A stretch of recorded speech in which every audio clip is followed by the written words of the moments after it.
Good morning, children. Welcome to our geography lecture.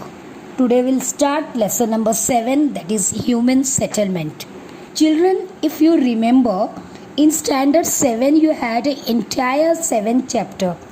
There you studied some types of human settlement like rural settlement and urban settlement. You also studied some of the patterns of settlement. If you remember, like dispersed settlement, nucleated settlement and linear settlement. So here today we will be revise this some of these terms. Now what is a settlement? Yes, it is a community in which people live together. This settlement could be a small and far away, or it could be a large settlement and very close to each other as well. Children, there are many types of settlement like urban, rural. But urban and rural, these are main two types of settlement. When we say pattern of settlement, then you get nucleated pattern, dispersed pattern and linear pattern. Now let's see urban settlements. Children, what you see in this picture in urban settlements? And how do you know that is an urban settlement? Yes, of course. From the high-rise building, cement and concrete that makes this building, also you can see a nucleated settlement because houses are very close to each other. Now look at the rural settlement. In rural settlement, of course, this is rural settlement, but it does not quite look so much as rural, because in rural settlements you will get mud houses and also thatch roof. But children, however, these settlements are single separate house, but this rural area is better developed. Now talking about the patterns, that is nucleated settlement. Children, nucleated means like a nucleus. Centralized, it could be around something or close to something in the coastal regions. You will find nucleated settlement. It could be industrial area around college, school. You normally found nucleated settlement in those types of regions. That means concentrated in region where facilities are available. So nucleated settlement where the houses are very close to each other, develop new some strategic places. It could be near rivers, dense areas, industries, schools, hospitals, etc. And normally these settlements are cosmopolitan. So people of various faith, religions are live together with harmony. What you see in this picture of dispersed settlement, that is houses are far away from each other. Children, you can look at the area. It is a mountainous area. In the mountainous area or also in the desert area, you will find a dispersed settlement. Now let's see the characteristics of dispersed settlement. Houses are not only few but also scattered. Houses are far from each other.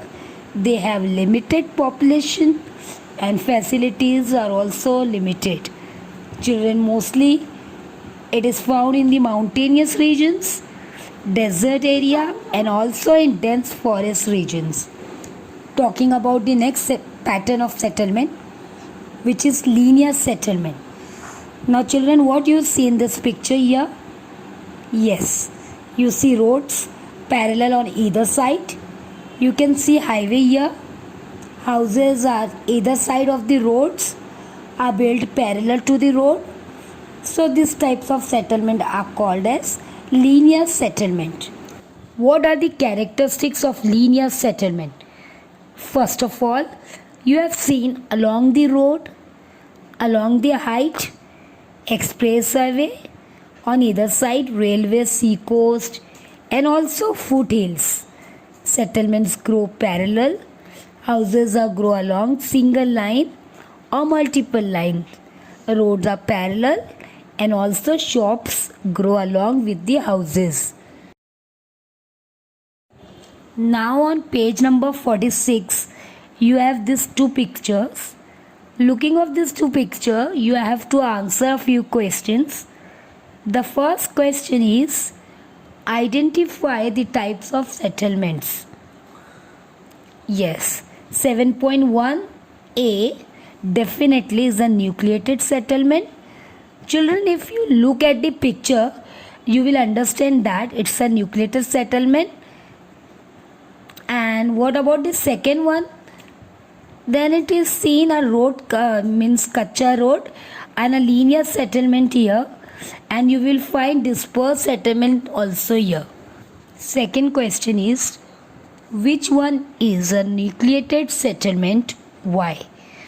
Of course, it is 7.1a is a nucleated settlement because houses are very close to each other, obviously, and probably is place of strategic importance and facilities are available. Third question, which one is a dispersed settlement and what could be the reason behind it? Yes, it is 7.1b is a dispersed settlement, and reason is facilities are not available and houses are far away from each other. Fourth question, can you guess in which regions are these settlements located in India? Yes. Children, where you could find nucleated settlement? Of course, the regions where you will find the water and other facilities, that is a northern plain, it could be, and also the plateau regions like Maharashtra, Kerala, where you could find the dispersed settlement. Of course, in desert regions, Himalayan regions, mountainous area, or a forest area like Madhya Pradesh, central area also. Now talking about the factors that affect human settlement, not only in India but also anywhere in the world. So children, these factors are climatic condition. If climate is favorable, people will reside there. If climates will not means unfavorable, people will not reside there. Availability of water is other major factor. Nobody would like to go the place where water is not available. Then slope of the land. If the slope of the land is steep, people would not like to reside there. Level of development. If the land is developed, fertile, people will definitely settle around. So settlements in India are mainly found in the plateau region of the Narmada Valley, in the paddy field, not only in paddy field, in any agricultural land like in Bihar and Uttar Pradesh, and other cultivated part of India like it could be a West Bengal, Punjab and Vindhya Plateau. Then talking about the dispersed settlement, in India it is found in tribal area of central India like Madhya Pradesh, then in Rajasthan in mountainous regions, and land with dissected and uneven topography where you will see a dispersed settlement. Children, here we completed settlements pattern in India. Now let's see settlements in Brazil. Children, after understanding the types of settlements which we have seen in India, that is rural and urban settlements, and also we have seen the pattern of settlement. So children, as I told you, the factors in human settlement in anywhere are more or less same in all over the world. These are the climatic condition, availability of water, availability of minerals and level of development. You can also add the facilities, availability of infrastructures or development of infrastructures. Page number 47. Try this 7.2a and b. Children, this image is cancelled and related question is also cancelled. Now, to understand the history of Brazil and why people are more concentrated in southeastern coast of Brazil. Children, we need to remember that the early settler in Brazil mainly came from Europe. Can you tell me which part of Europe? Yes, from the Portugal. Because the Brazil was under Portuguese rule for a long time. It is the Portuguese who colonized the Brazil for many centuries, and the mainly settlers in the coastal areas. Though the coastal climate is hot and humid, availability of water was there, other facilities also there, so they start settling mostly south coastal regions. As the population increased, people preferred to live in the southeastern coast region of Brazil. There are two or three give reasons here. First is, although the climate is hot and humid and flat land is limited, majority of population is found in the southeast regions. Example, Sao Paulo. We could also get a give reasons like Sao Paulo is densely populated regions. Children, this region has a good water supply and it has a large range of natural resources also. Sao Paulo has rich soil which make it ideal for growing coffee. It also has a large supply of natural minerals. It has a good transport system also.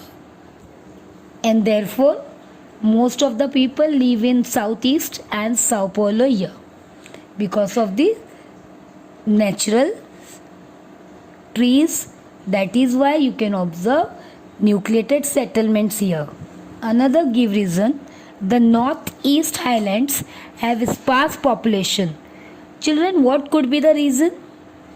Yes, if you remember the chapter number 4, that is climate, what we have studied, this region is drought quadrilateral in the northeast of the Brazilian highlands. Remember? And therefore, because of these highlands, northeast highlands suffer from extreme droughts which make it difficult for practicing agriculture here. Okay, and because of the highland, the infrastructures and industries are all these are responsible for sparse and dispersed settlements. Why central Brazil has a sparse and dispersed settlement? The reasons are, area is covered by thick dense equatorial rainforest. The climate here is unhealthy. Also, there is a limitations on use and exploitations of natural resources because of the dense forest. Poor transports link in these regions. Children, here we completed settlement patterns in Brazil. So I hope you understood settlement patterns in India as well as in Brazil. So children, in my next video, I'll be teaching you urbanization in India and Brazil.